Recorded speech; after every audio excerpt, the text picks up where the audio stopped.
আমি doctor Tanuka Dasgupta, gynaecologist with speciality in laparoscopy.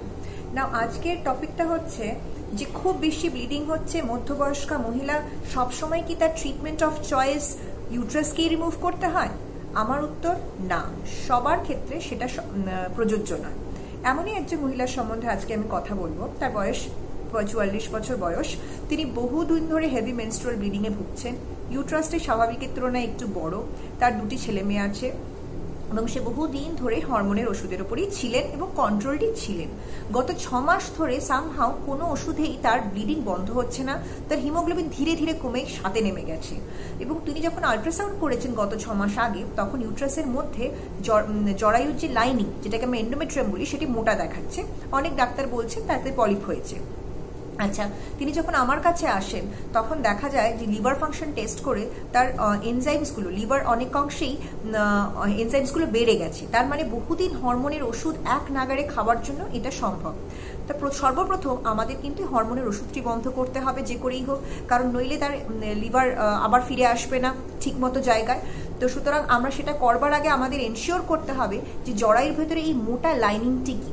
তাই জন্য আমরা স্পেশাল ভাবে তাকে তৈরি করি একটা ছোট্ট অপারেশনের জন্য, যেটাকে আমরা বলি হিস্টেরোস্কোপি কোয়ারি পলিপেক্টমি। যদি পলিপ থাকে সেই পলিপটাকে একই সিটিং এ রিমুভ করব, আর যদি অ্যাপ্লিকেবল হয় তাহলে একটা লিভোনর্জেস্ট্রাল আইইউসিডি বা মিরেনা নামে যেটি পরিচিত সেটা পড়াবো। অর্থাৎ একই সিটিং এ যদি ডায়াগনোসিস আর ট্রিটমেন্ট করা যায়, সেরকম ভাবেই আমরা হিস্টেরোস্কোপির জন্য প্ল্যান করি। মানে একটা ছোট্ট টেলিস্কোপ মাসিকের রাস্তা দিয়ে ওনার জরায়ুর ভেতর ঢোকানো হয়। কোনো কাটাছেড়ার কোনো ব্যাপার নেই। পেশেন্ট অজ্ঞানের মধ্যে রয়েছে, তার মধ্যে আমরা ঢুকে দেখি একটা বিশাল বড় পলিপ, মানে একটা মাংসের টুকরো জরায়ুর দেয়াল থেকে বেরিয়ে জরায়ুর ভেতরে ঘরকে ভরে রেখেছে।